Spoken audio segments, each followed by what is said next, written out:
por lo menos Sí. me sorprende y nos sorprende de acuerdo a los datos incluso que hemos estado compartiendo últimamente. Por ejemplo, si uno toma el ICL, que hoy es básicamente la referencia para Totalmente. los alquileres de vivienda sobre todo, quizás los comerciales todavía siguen un poco más lo que es el IPC, Claro.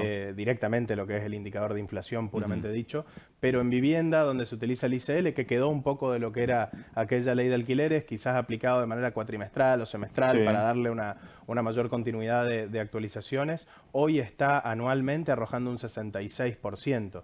Generalmente es el índice que se utiliza, salvo en contratos que hayan quedado muy atrasados por situaciones particulares, es el índice que se utiliza como referencia para una negociación a la hora de establecer nuevos valores, salvo que, como te digo, por alguna situación particular haya quedado un contrato muy atrasado. También puede pasar que en algunas coyunturas, como por ejemplo lo que fue la alta inflación del cambio de mandato entre el Claro. fin de 2023, principios del 2024, la verdad que el índice daba bastante alto. Si este mismo cálculo anual que hacemos hoy del 66% lo hacíamos Un año atrás. sí, 12 meses atrás el resultante a 12 meses atrás estaba casi cerca del 200%. Entonces realmente estamos ante una normalización de esos indicadores y lógicamente que sorprende hablar de un 142% cuando la realidad es que no lo vemos reflejado en los números, incluso de las publicaciones de los departamentos para alquilar, los que están en mercado, ¿no? Emilio, el dato del 64%, ¿no? 66, sí, 66%. 66%. ¿Eso es para todo el país? ¿Es un indicador de todo el país o Es de un una indicador región? para todo el país, lo publica el Banco Central, es un mix, digamos, entre inflación y salarios, Sí. es lo que habitualmente se utiliza, yo diría en la mayoría, esto sí está estadísticamente medido, prácticamente el 90% de los contratos de locación en nuestra provincia de vivienda se Sí. actualizan con ICL, Claro. o sea que básicamente es el índice que se utiliza. Si bien conviven hoy diferentes tipos de contratos, nosotros todavía tenemos contratos por finalizar de la ley de alquileres anterior. Recordemos, eran contratos por 3 años Claro. con ajustes anuales. Esos ajustes anuales, hoy que se va a dar, por ejemplo, el ajuste anual es del 66%, pero también hay contratos posteriores al DNU donde quizás se pactan actualizaciones que pueden ser cuatrimestrales o semestrales. El cuatrimestral hoy está en el orden del 13%, el semestral está en el 20%.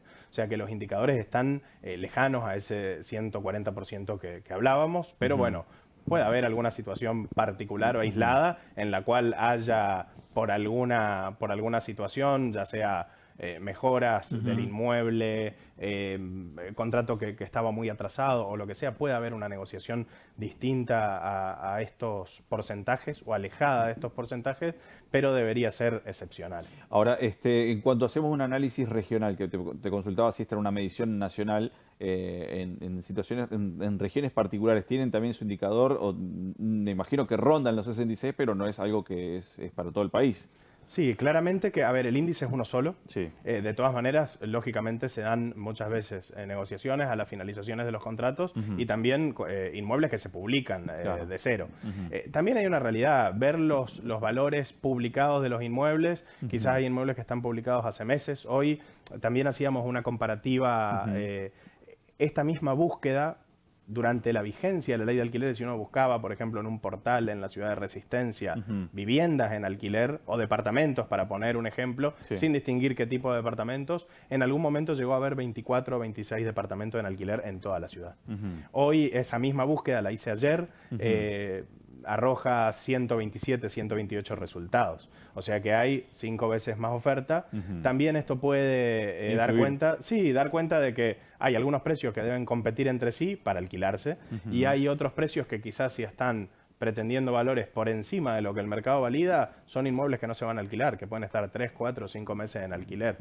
Otro tema que también se ve en la ciudad, y esto lo puede decir cualquier televidente u oyente, es que volvieron en muchos lugares los carteles de alquiler, los carteles de alquila. Hay casas que va a haber uno cartel que dice alquila, eso no se vio durante 3, 4, 5 años, porque realmente la oferta era muy acotada, en algunos casos casi nula.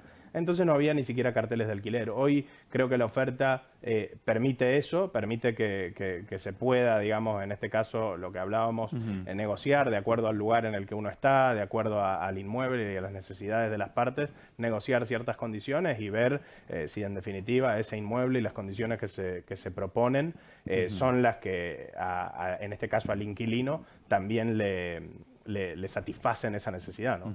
¿Cuán influyentes son en las mediciones que decías, los contratos que quedan desde la anterior modificación, que son los contratos anuales de 3 años y demás, con los que tienen la actualización más cercana? En realidad responden prácticamente al mismo indicador, porque te decía que el 90% prácticamente de los contratos se están haciendo con ICL. Lo que cambió es la periodicidad, o sea, se hace cada 4 o 6 meses. El Claro. tema de la ley anterior es que era el mismo índice, pero anual. O sea, te va a dar un porcentaje mayor porque Sí. ajusta una vez por año, lo tenés congelado un año y al año ajusta. Entonces, al finalizar, claramente aquellos contratos que están finalizando mínimamente, o sea, hablando de una situación generalizada, mínimamente van a arrancar de ese 66%, que es el índice que hoy arroja el Banco Central, que básicamente es un mix, digamos, entre inflación y salarios. Ese sería un parámetro de negociación. Obviamente que eso puede responder a otras cuestiones, ¿no? Oferta, demanda y una serie de cosas que no responden al índice en particular. Claro. Pero el índice es muchas veces el puntapié inicial para una negociación en términos, por ejemplo, de una renovación. ¿Cómo es de influyente? Vos, me imagino, con tanta experiencia que tenés en este rubro, ahora en estos momentos, cuando se registra una caída del poder adquisitivo, los servicios que tienen su incremento y demás, el momento de la negociación, ¿se hace más compleja?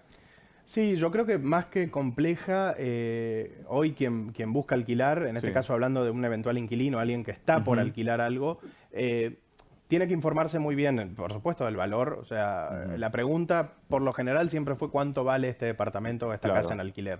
Hoy, por ejemplo, las expensas toman un protagonismo fundamental. Hoy, básicamente, la pregunta atada al precio es cuánto La valen las expensa. expensas, porque tomaron un protagonismo dentro de lo que es el valor de alquiler que hace algunos años no tenían. Sí. Esto seguramente tiene que ver con el incremento de algunos costos fijos, tarifas y otras cuestiones que hacen, digamos, al contenido de las expensas, Claro. que hoy están seguramente por encima del 20% del valor de alquiler en muchos de los casos. O sea, representan un porcentaje importante de esa decisión.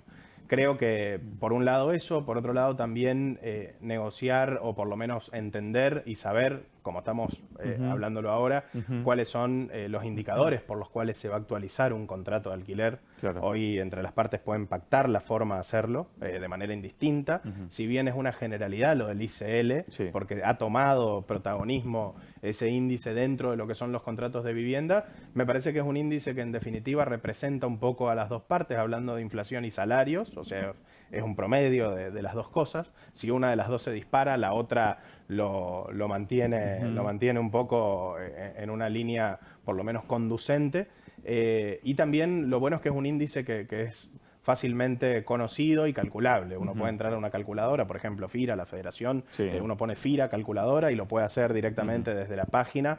También lo puede calcular desde el Banco Central, también hay otras calculadoras digitales, donde es muy fácil que ambas partes conozcan cómo se va a actualizar ese alquiler.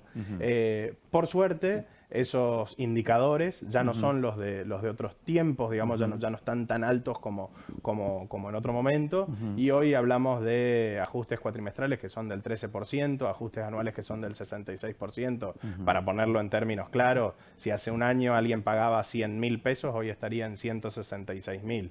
Si ese mismo cálculo era de 24 meses atrás a 12 meses atrás, iba de 100 a casi 300. Claro. Entonces estamos hablando de una cierta estabilidad que lógicamente viene posterior y arrastrando también un poco de inflación, de una alta inflación de otros periodos. Cuando mencionabas de la negociación con los inquilinos, me imagino que en algún momento se empieza a plantear los servicios que se pueden de alguna manera suprimir para que lo que es el pago de las expensas se baje, ¿no? Me imagino que comienza a evaluarse eso también, ¿no? Bueno, Sí, servicios como portería y demás. creo que hay determinados tipos de inmuebles, también para quien está buscando algo determinado. Probablemente quien busque ubicación, seguridad y una serie de cosas estará dispuesto Claro. a pagar amenity, una pileta o cualquier cosa en el edificio, estará dispuesto seguramente y sabrá que Sí. va a pagar expensas mayores a aquel que alquila algo en un edificio cuyo acceso es por escalera, que no tiene un ascensor, que está en un segundo piso y que lógicamente resigna servicios para pagar, para no pagar Claro. expensas o para pagar expensas de menor cuantía. Eso también ocurre lógicamente y también hay un cierto auge, si se quiere, en la búsqueda de dúplex, casas, otro También. tipo de inmuebles que por ahí tengan patio. Bueno, creo que las necesidades de las partes son muchas veces las que plantean las negociaciones. Hoy, generalmente, quien consulta por un inmueble lo hace básicamente ya sabiendo lo que está buscando, sabiendo lo que quiere y plantea las necesidades en base a eso. Me parece que hoy la información está muy también a la vista. Que todos, no solamente los corredores inmobiliarios, sino también hay alquileres ofrecidos por dueño directo, cualquier tipo de trato. Están a la vista y bueno, la información está ahí. Lógicamente nosotros recomendamos siempre hacerlo con un profesional por una cuestión de seguridad, es el lugar donde uno va a vivir los próximos años cuando está pensando en alquilar y sabemos que es una decisión muy trascendental, ¿no? Para una familia dónde va a vivir, ya sea alquilando la que va a ser su casa, comprando la que va a ser su casa o buscando el que va a ser su hogar, ¿no? ¿Cómo está? Hace un tiempo atrás hablábamos y analizábamos la situación en el país, pero específicamente en la provincia, el crecimiento que hubo de los alquileres temporarios. ¿Cómo se encuentra hoy, 2025? No estamos ante un crecimiento de temporarios, de hecho yo creo que desde el DNU los temporarios, muchos de los temporarios pasaron quizás por una cuestión de que también cuando uno lo quiere hacer de forma propia se vuelve un poco complejo administrar un alquiler temporario, entregar las llaves en horarios por ahí que no son los convencionales, hacerlo cada 2, 3 días. A ver, es una dinámica distinta. No digo ni mejor ni peor, sino distinta. Obviamente es otro tipo es otro modelo de alquiler. Creo que creo no, lo sabemos porque hay muchas unidades de temporario que pasaron. De hecho, si uno busca hoy alquileres tradicionales por 1, 2 o 3 años, por 1 o 2 años por lo general, más por 2 años en la generalidad, va a encontrar muchas unidades que ya tienen muebles. Generalmente son unidades que en algún momento estuvieron ofrecidas como temporarios y que hoy se ofrecen, digamos, en alquiler tradicional por una cuestión de también justamente poder pactar estas cuestiones, ¿no? Poder ver la manera de también cubrir ese mobiliario, hacerlo de alguna forma que en definitiva deje tranquilas a las dos partes, ¿no? ¿Cómo es el desarrollo inmobiliario en este último tiempo, este 2025, Emilio? Bueno, estamos ante un escenario complicado desde el punto de vista de que el costo de construcción está alto, es un costo de construcción alto en dólares sobre todo. Creo que en definitiva los desarrolladores todavía están ante un optimismo de un mercado que se va recuperando, que con algunos indicadores tiene señales y luces verdes, digamos, en lo que va hacia adelante, pero claramente también hay digamos, una demanda de celeridad desde el punto de vista de, por ejemplo, en Resistencia tenemos muchos edificios terminados que todavía no tienen finales de obra, que no están aptos para crédito hipotecario. Entonces creo que en definitiva lo que se necesita es un dinamismo de todo de toda la cadena, Claro. incluyendo también la parte estatal, Sí. como para que realmente no perder la oportunidad que puede darse con una cierta estabilidad económica y cambiaria de que más gente pueda acceder a créditos hipotecarios y que pueda, a raíz de esos créditos, acceder a unidades que puedan escriturarse, que puedan ser objetos de crédito, que puedan... Básicamente, creo que ante un escenario como el que se está viendo, lo que se necesita es una mayor celeridad desde el punto de vista, digamos, de los organismos pertinentes, para poder finalizar, para poder hacer finales de obra más cortos, para poder entregar las unidades y poder escriturarlas, para poder ser objeto de créditos hipotecarios y en cierta manera no perder esas oportunidades. Bueno, la mayor carga impositiva, la carga impositiva también es limitante también para muchos de los proyectos, ¿no? Sí, sí, por supuesto. De hecho, hace no mucho hubo un anuncio del tema de bajas de sellados y algunas cosas que, bueno, estamos obviamente también a la espera de que eso comience a funcionar así, porque también va a alivianar la carga, hablando en el caso de los alquileres, de los inquilinos a la hora de uno de sus gastos iniciales hoy, más importantes a la hora de firmar un contrato. Emilio, gracias por estar aquí, por como siempre poder tener un tiempo para poder analizar estos temas. Muchas gracias. No, gracias a ustedes. Un gusto compartir y a disposición.